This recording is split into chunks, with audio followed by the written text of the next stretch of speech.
আপনারা সবাই মিলে রেপিস্টের মুখের উপরে ধরেন, যাতে পুরো দেশ রেপিস্ট গুলাকে চিনে। আরো যাদের মনের মধ্যে মাথার মধ্যে এরকম লালসা আছে, ওদেরও যাতে শিক্ষা হয় বা ভয় ঢুকে। আমি যখন তাকে কি বললাম যে আমি তার নামে মামলা করবো বা আমি তার নামে স্টেপ নিব, সে আমাকে বললো ঠিক আছে তুই মামলা করতে চাস, মনে রাখিস আমার নামের নিচে বাংলাদেশ ছাত্রলীগ। আমি বলবো তাদেরকেও তাদের হত্যা সুষ্ঠু বিচার দিতে। আমার দেশেও যাতে এই আইনগুলো সংস্কার হয়, প্রত্যেকটা মেয়ে যাতে তার মতো করে, সে মেয়ে বলে সে রাস্তায় বেরোতে ভয় পাচ্ছে, একটা বাচ্চা স্কুলে যাবে তার বাবা আমার চিন্তা করতে হচ্ছে যে আমার বাচ্চাকে আমি আনতে না গেলে 5 মিনিট 10 মিনিট লেট হলে কি হচ্ছে, হোম টিউটার থেকে হচ্ছে। এই ব্যাপারগুলো নিয়ে যাতে সবাই কথা বলে, সবাই আমি বিশ্বাস করি যদি প্রত্যেকটা মানুষ তার জায়গা থেকে সতর্ক হয় তাহলে এই জিনিস কমানো সম্ভব। এবং আমরা এই জন্য আপনাদের সবার কাছে, আমাদের রাষ্ট্রের কাছে এই যাবতীয় আইন যাতে সংশোধন হয়, এই যাবতীয় আইনে যাতে প্রয়োগ হয় এবং সকল রেপ কেস, সকল ডোমেস্টিক ভায়োলেন্স ফর উইমেন, সকল চাইল্ড অ্যাবিউজের যাতে বিচার হয়। আমি রাস্তায় ছিলাম না ইন্টার টাইম, আমি রাস্তায় লড়িনি, আমি পুলিশের ভয় পাইনি, আমি পুলিশের মাইর খাইনি, আমি ছাত্রলীগের মাইর খাইনি, অবশ্যই খাইছি। তাহলে গণতন্ত্র, দেশ সংস্করণ যদি সবকিছু দিয়ে হয়, আমাকে আমার দিক থেকে কেন সংস্করণ হবে না? আমার জায়গা থেকে আমি কেন সেফটি পাবো না? এই যে আমি যখন ভোক্তা অধিদপ্তরে গেলাম, ওখানেও আমি স্যানিটারি ন্যাপকিনের কথা বলেছিলাম যে এইটাও তো আমার অধিকার, আসলে এটা তো আমাকে মান্থলি প্রসেস। এখানে আমি এত টাকা যদি মান্থলি আমি খরচ করতে না পারি, ওই গ্রামের একটা মেয়ে কিভাবে খরচ করবে বলুন? আবার এখানে যদি আমি সুস্থ না থাকি, আমি যদি আমাকে হেলদি ট্রিট না করি, আমি কিভাবে একটা সুস্থ বাচ্চা জন্ম দিব বলে? তো এটা একটা সাইকেল, ঠিক আছে? আমার অ্যাবিউজের বিচারও যেমন আমি চাই, আমার দৈনন্দিন জীবনে যেসব জিনিসপত্রের জন্য আমার মনে হয় যে আমার মাসিক যে হেলথটা সেই ব্যাপারটা নিশ্চিত হচ্ছে না, আমি সেখানেও কথা বলতে চাই। আমি রাস্তায় আমার মতো করে বের হবো, আমি মেয়ে বলে আমার দিকে কেউ 5 বার তাকাবে না, আমি এটা চাই। আমি মেয়ে বলে আমি দাঁড়ায় আছি বলে আমি কারো ধাক্কা খাবো না, আমি এটা চাই। দেখেন আপনার আমার মনে হচ্ছে এটা কমছে, আমার কি মনে হয় জানেন? আমার মনে হয় সোশ্যাল ব্যাপারটা এত উইয়ার্ডলি স্প্রেড হওয়ার কারণে এই যে সাউন্ড গুলো আসতো যেখানে রেপ হচ্ছে, ওইখানে ডোমেস্টিক ভায়োলেন্স হচ্ছে, এই ব্যাপারগুলো এখন আর মানুষ সামনে প্রকাশ করতে পারে। আপনি যদি গ্রামে খোঁজ নেন, আপনি ঠিকই দেখবেন যে ওখানে এখনো সর্বোচ্চ বাজেটাই হচ্ছে মেয়েদের সাথে বা হয়।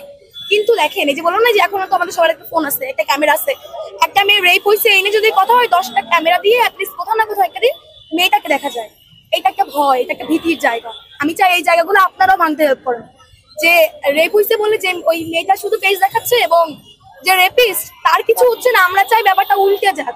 আপনারা সবাই মিলে রেপিস্টের মুখের উপরে ধরেন, যাতে পুরো দেশ রেপিস্ট গুলাকে চিনে এবং এই রেপিস্ট গুলা সামনে আসার কারণে যাতে আরো যাদের মনের মধ্যে মাথার মধ্যে এরকম লালসা আছে, ওদেরও যাতে শিক্ষা হয় বা ভয় ঢুকে। কিন্তু উল্টাটা তো হয়, আর আমার মনে হয় এই উল্টাটা হওয়ার জন্যই আমি বিশ্বাস করি যে আজকে যদি আপনি যদি লাস্ট 1 মাসেও যদি আপনি 10টা রেপ কেসের কথা বলেন, আমার মনে হয় সর্বোচ্চ 5টা থানা অব্দি গেছে, বাকি 5টা যায়নি। কারণ একে তো ওরা জানে ওরা জীবনে কোনোদিন বিচার পাবে, ঠিক আছে? আমি যদি আরেকটু বলি, এই যে ঢাকা বিশ্ববিদ্যালয়ের পলিটিক্যাল সায়েন্সের একজন ছাত্রলীগ কর্মী সাকিব আরাফাত মৃধা, তার সঙ্গে বিগত 3 বছরের 2টা রেপ কেস নিয়ে আমার সাথে ঝামেলা হয়েছে। আমি নিজে মামলা করতে যেতে চাইছি।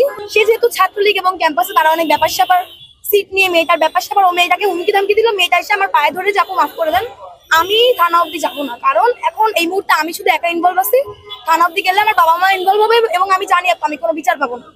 আমি যদি বুঝতাম যে আমি বিচার পাচ্ছি তাহলে আমি যেতাম। এইটা বলে 3টা রেপ কেস বন্ধ হয়ে গেছে শুধুমাত্র এইটুকু জায়গার মধ্যে, গত 2 বছরে একই মানুষের, ঠিক আছে? এবং আমি যখন তাকে কি বললাম যে আমি তার নামে মামলা করবো বা আমি তার নামে স্টেপ নিব, সে আমাকে বললো ঠিক আছে তুই মামলা করতে চাস, মনে রাখিস আমার নামের নিচে বাংলাদেশ ছাত্রলীগ, ঠিক আছে? তো এইরকম কোনো ব্যাপারে আপনি ধরেন এইটা যে একটি স্বায়ত্তশাসিত প্রতিষ্ঠান দেখতেছেন, এখানেও বেশ কিছু মেয়ে আছে যারা নতুন আসছে বা যারা আগে থেকে আছে, প্রত্যেকটা মেয়ে কোনো না কোনো দিক থেকে হয়রানির শিকার। আমার কথা হচ্ছে এই জিনিসটা শেষ কোথায়? আমি চাই যে পাবলিক অ্যাওয়ারনেস যেটা আমাদের দরকার, আজকে যদি আপনি সতর্ক থাকেন, আপনার পাশে একটা মেয়েকে অ্যাবিউজ করতে গেলে আপনি নিশ্চিত দৌড়ে যাবেন, ঠিক আছে? আমরা চাই এই অ্যাওয়ারনেসটা ক্রিয়েট হোক। আমরা আমাদের মতো কেন এরকম হবে বলেন তো, যে রাত 10টার পরে একটা মেয়ে রাস্তা দিয়ে বাড়িতে যাবে, মানে এই নিয়ে ওর ভাবতে হচ্ছে, এই নিয়ে আমার একটা বন্ধুকে খুঁজতে হচ্ছে যে আমাকে একটু আগায় দেয়, অ্যাটলিস্ট ওই অব্দি, আমার মনে হচ্ছে ওই অব্দি ক্যান্সার জোন। এগুলো কেন হবে? এগুলো থেকে মুক্তি পাবো না আমরা? মুক্তির জন্য কম করতেছি আমরা, কম করেছি আমরা? এই পুরো আন্দোলনে, এই যে এত বড় একটা গণঅভ্যুত্থানের আন্দোলনে এত কিছু হলো, আপনি বলতে পারবেন কোথাও মেয়ে মানুষের মেসেজ কম ছিল? কোথাও মেয়েরা আসে নাই সামনে? কোথাও মেয়েরা ঢুকে যায় নাই আন্দোলনের মধ্যে? এই ব্যারিকেডটা কিন্তু প্রথম আন্দোলনের ব্যারিকেড, প্রথম কিন্তু পুলিশের ব্যারিকেড ভাঙেই মেয়েরা।